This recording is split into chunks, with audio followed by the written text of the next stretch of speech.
I haven't had anyone close to me, pass, so this was the first instance where, life around me just froze. Like, I really couldn't believe what happened. It meant a lot to everyone.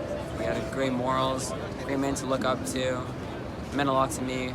Still so much in shock, and I finally took it in, and I was just completely saddened, and I just felt horrible. And I got goosebumps when I read it.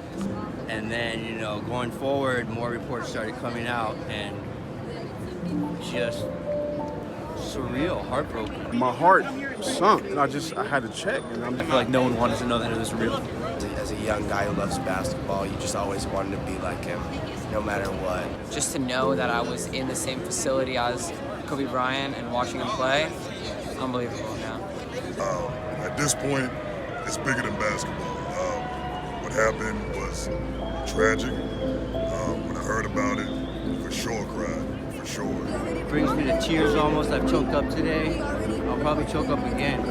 When it happened, man, I cried. I broke down. I cried, man. This is the worst thing that's happened ever. Like, this is Kobe saved my life. Just the fact that we lost somebody like him it's tragic. I just want to say I love you, Kobe. Rest in peace. Rest in peace to your daughter and everybody on board. That's all I can say. I love you, Kobe. You meant a lot to me. You meant a lot to everyone. Growing up with Kobe, he brought back life to this city.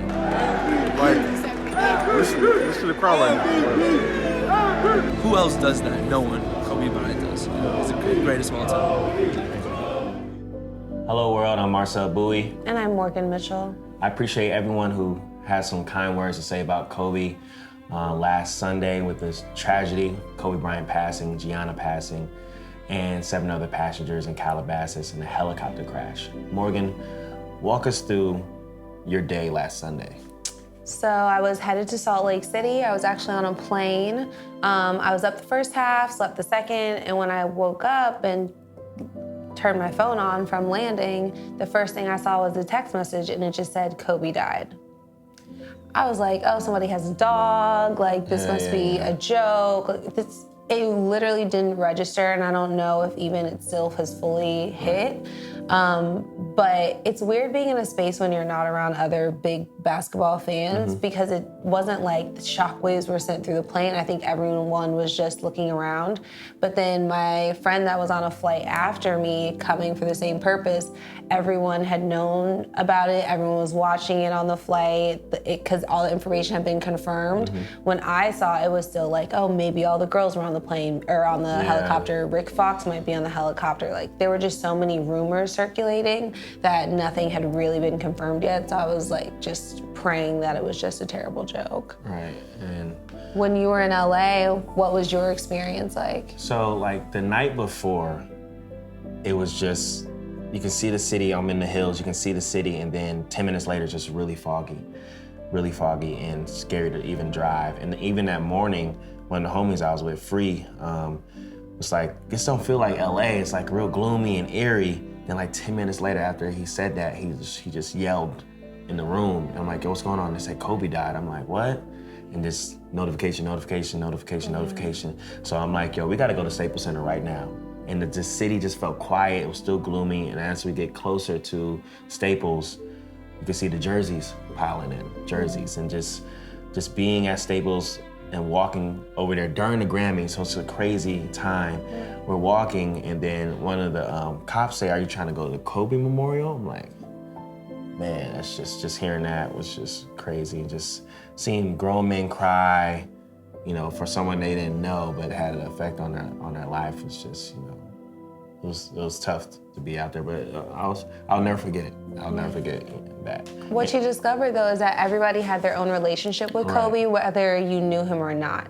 So it could be oh, I'm a LeBron guy, Kobe, blah, blah, blah, blah, but he sparked some passion in you. It sparked conversations. And conversations. And I think what, at least my biggest lesson from this is how unifying someone can be, because I really feel like in a time where we've been really divided as a country, that this tragedy has brought a lot of people together that I think had previously been pushed apart because of whatever other reasons they have for that.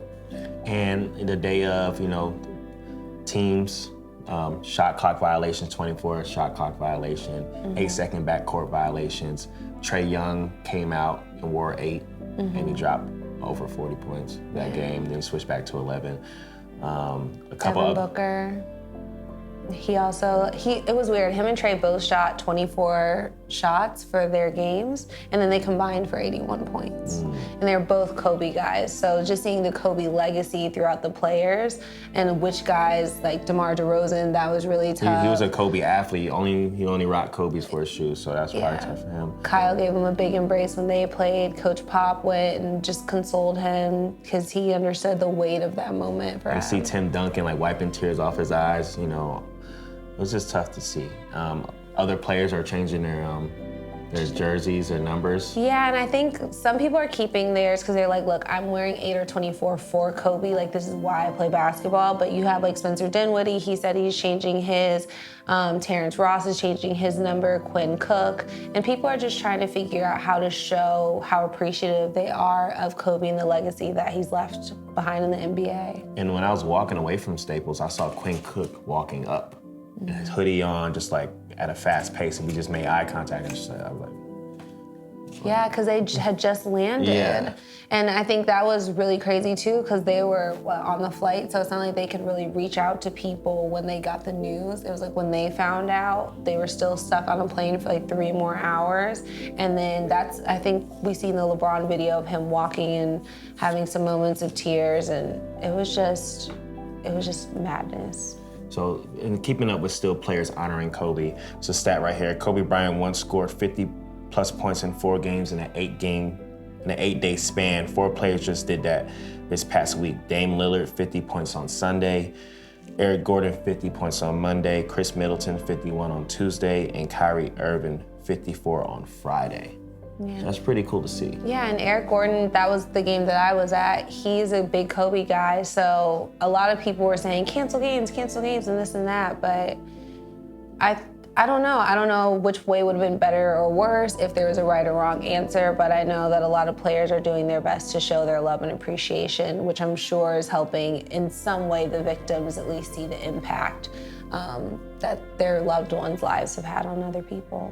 And just you see like Victor Oladipo, like came back for the first time, hit a big shot, started crying, you know, during his post-game interview. Kyrie was getting emotional during his post-game interview during last week. It's been tough to see, but as you see, everyone's coming together. And the Lakers, they postponed the game against the Clippers that Tuesday, but they played last night against Portland. How do you feel about that tribute, 25-minute tribute?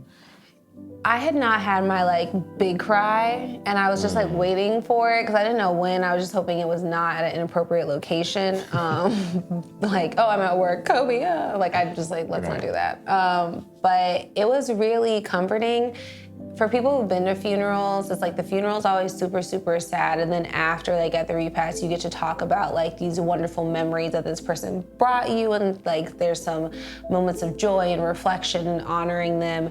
And it felt like that. I don't know if a lot of people saw, or I'm assuming they did, but TNT on Tuesday, they were live from Staples Center and they had Shaq and obviously the rest of the crew. They brought in D Wade, Jerry West Rick was Fox. there, Rick, D-Fish, and that felt like part of a service or a memorial for me. I can't imagine like Jerry West and Shaq, just the courage that it takes for them to be on set. And you see, I never seen Shaq cry before or get emotional before. So that was just whoa. Yeah, but I think that moment to me felt very reflective and honoring. But then I think the Lakers tried to make it more of a celebration of, because it's the house that Kobe built, right? That's what Staples Center is. So it's just celebrating everything that he's done in that space and what he did for LA. And I love how they had Gianna's jersey and Kobe's jersey from where they were seating when they came to the games and put roses. All the 8 T-shirts and all the 24 T-shirts. Yeah. You have Usher singing, Boyz II Men singing. You have Celis Ben Hung with this violin or cello. I don't know. The cello. The cello, really something. Pretty, but it was great. I didn't get a chance to hear it because I was out, but I was just definitely watching. It was really hard, and I think LeBron speaking from the heart the way he did just really helped.